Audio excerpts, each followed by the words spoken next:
The most common developmental problem a premature baby would face is developmental delay. So your doctor may ask you questions in the 4 domains of development that we think about. The first being gross motor, those are the large movements like sitting or crawling. The fine motor movements, like the way they use their fingers to maybe pick up Cheerios or small bits of food. The third being language, so how your baby is maybe making sounds or responding to other sounds.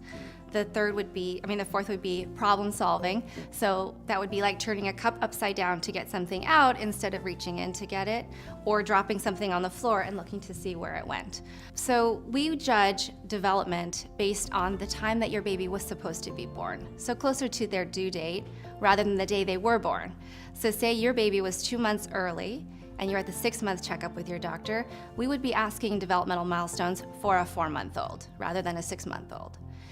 If your baby isn't catching up somewhere between the 1st and 2nd year, we might suggest a full developmental evaluation with a specialist and possibly developmental therapy.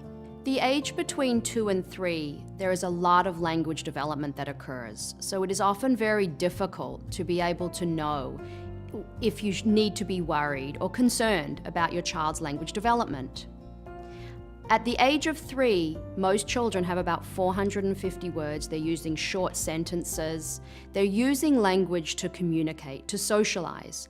And at that time, many children are often put in social situations.